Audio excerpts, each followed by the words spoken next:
one of the greatest comedians to ever live, in my opinion, and one of the greatest minds to exist. He showed the world that, you know, life can be absurd, especially when we start loving it more. And the contrast of death always brought him to the spotlight and got us thinking about the afterlife, which is very important. And yeah, this is now Mcdonald, and here we go.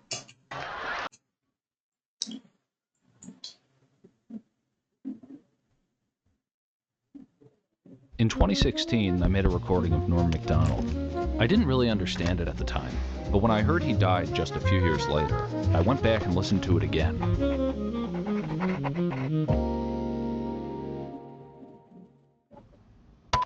I'm rolling. Does anybody have a cigarette? I'm not gonna light it. I just want to hold it to calm me down. Thank you. If a guy is really convinced of an afterlife, then life becomes more and more trivial, you know. You don't spend your days denying the catastrophe to come.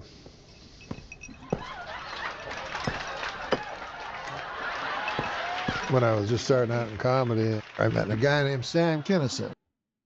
It's when, to the believer, it's pretty simple. On the one who just is out of this world, he is waiting for the kingdom and nothing else. He's gotten to that point, and I obviously he had a lot to lose. And for the people who are on that path, right? For the people who believe and who are trying to get there, life is very hard because every path it just seems like losing more and more of the things that made life real. The love that you can feel, touch, and the love that makes you feel good, and all the things of this world that made us feel good. You have to die. They have to die in you to some extent, and that just sometimes leaves us empty and depressed. But yeah, it's important to not take our eyes off of God. And I think for some people are created just with beautiful souls to appreciate everything around them and enjoy the world that God created. And for them, I think it's pretty hard to let go and stop believing that a loving God would require you know such sacrifices. You know what I mean? Because I've gone through something like that. So yeah, He never made the mistake that a lot of entertainers do, which is to try to figure out what the audience wants to hear. You suck! Come on! You want to party? Fuck it, let's go! Please don't.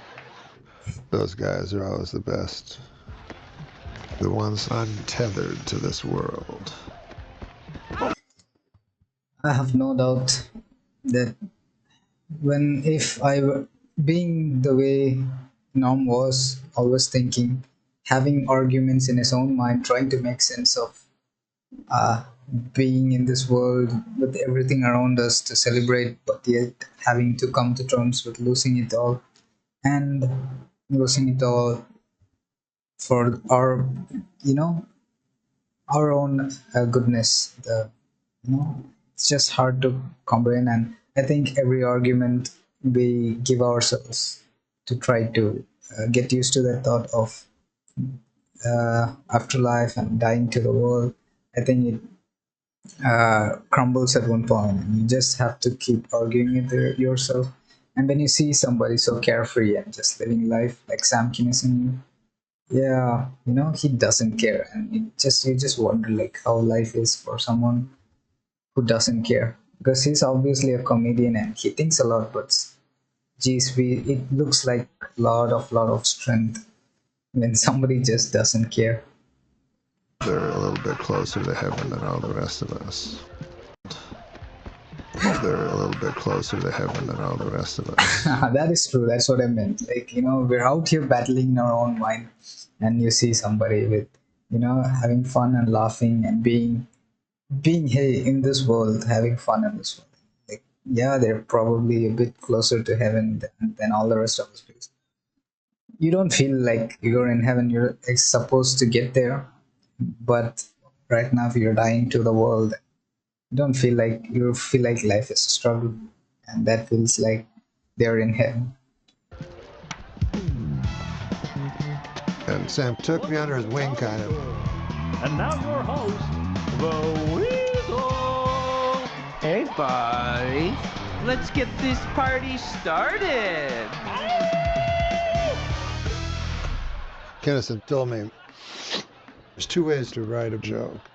One, you do it like Jerry Seinfeld. What's the deal with life cereal? Why don't we call it Odies or Squaries? You take a little thing like cornflakes and you make it big and treat it with the utmost importance. Oh no, this is much bigger than that. This is life, I tell you. But the other way to do it, the better way, is you take a very, very important thing and do the opposite. Either way, it juxtaposes the absurd with the profound, and that dissonance is art. That dissonance is where our mind comprehends absurdity. In the end, it's just like things of this world being larger than life, or things beyond this world uh, that our tiny minds try to comprehend.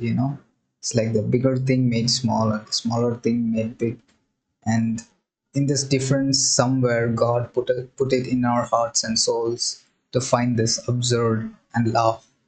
I find that really, really amusing. Why do we laugh at this? Obviously, obviously, I believe if it was a small thing made large, like the Jerry Seinfeld joke, I think we would laugh for a while and then we would know that it was meaningless. It didn't make sense. But if you take something as big as death or not existing or afterlife and then try to make it into something silly, if there was no crowd, it would get you thinking. You would laugh maybe for a second and then it would get you thinking. I think that's why I think even comedy, because we laugh, we are able to sense absurdity, is in some sense God's gift to draw us closer to Him. Norm When he McDonald. told me that, it changed my whole comedy. You know, with Hitler, the more I learn about that guy, the more I don't care for him.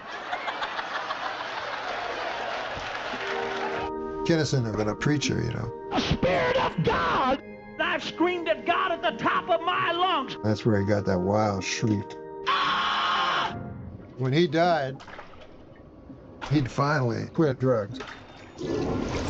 I think Kinnison was brought up in a very religious household, and sometimes religion can messes up, and you have to know the truth and not the religion. Religion can be weird if the people understand what I mean. Knowing God is a different thing than religion.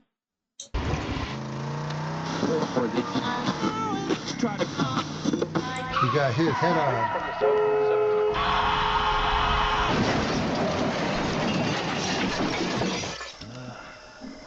By a fucking guy that was all stoned. It was very ironic. He got out of the car, he walked around, Sam, are you all right? and he said to his friend Carl LeBeau, he goes, I'm fine, I'm fine. Internally, he was bleeding, but he looked fine. And then he says, why now, why now? And now he's talking to God. And then he smiles and he goes, it's okay, it's okay, it's okay. Man lies down and dies. I think he finally found God in this. Absurd. Talking about absurdity, he probably quit drugs, and he probably thought he could redeem himself by doing good. Maybe help people. Maybe help people. Things that he could have done. Maybe love his family more or start a family. I don't know. He would have had this plan right here on Earth. Just have to quit. It's a new start. And I'm imagining that's why he asked, why now? You know?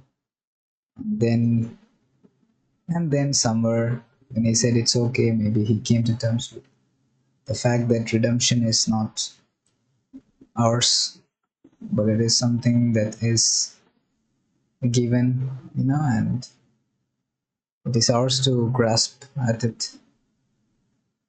And probably he was like, he came to terms with the fact that, yeah, it's okay. This is just this world, and he came to terms with eternity.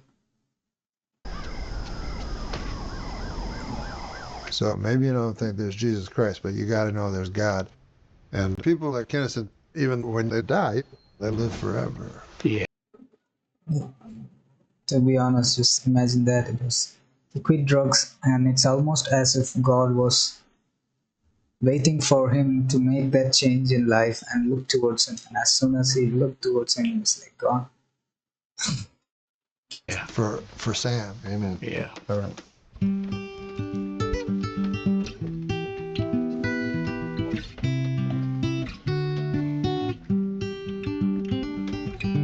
I'm gonna live forever. I'm gonna cross that river. I'm gonna catch tomorrow now. You're gonna wanna hold me. I do believe we are all here to catch tomorrow now. This is the only chance we've got to catch tomorrow now is this life. And we learn pretty late in life that life is pretty simple, but it takes a lot of living to get to understand that. You're gonna wanna hold me, just like I always told you. You're gonna miss me when I'm gone. Nobody here will ever find me, but I will always be around. Just like the songs I leave behind me, I'm gonna live forever now. The big hand, please, for Mr. Norm Mcdonald. You fathers and you mothers, be good to one another. Please try to raise your children right. If it's got Carrot Top in it, you know what a good name for it would be? What's that, Norm? Box office poison. Just lead them safely to the light. When this whole world is blown asunder, I haven't gotten funnier. and all the stars The fall show from the sky, has gotten really bad. remember someone really loves you. Clinton, he murdered a guy. Yeah, you know what? I thought it was a matter of record. I'm gonna live forever. I'm gonna cross that river. I'm gonna catch tomorrow now. I'm gonna live forever. I'm gonna cross that river. I'm gonna catch tomorrow now. And that's the way it is, folks. Good night and good luck.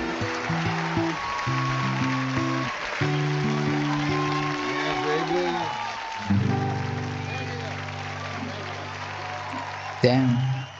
If your words live, which Yeah. yours will, Yeah. well, mine will and his will, just like the living word of the Bible, you're gonna live forever. It's all about the Amen. word. Amen. God bless everybody. God bless you, brother. Love you, man. Yeah, I love you too, brother. Shit.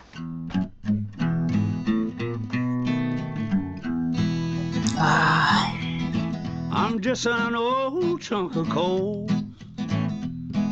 but I'm gonna be a diamond someday. I'm just an old chunk of coal now, Lord, but I'm gonna be a diamond someday. To anybody who is on this journey, I would like, if it's any encouragement, I would like to say that as you get closer to becoming the diamond, the journey, when you look back, it's gonna make sense. And when you are still a coal, far away from being a diamond, life is going to be very hard. But when you get there, you can look back and realize it all makes sense, everything makes sense. And I don't know who is gonna hear this, but yeah, it gets better. And all the best, guys. So that's it for now, and I'll see you later. Drop down in the comments if you would like to see me react to something that you like. Just leave it in the comments. See you for now. Have a beautiful day.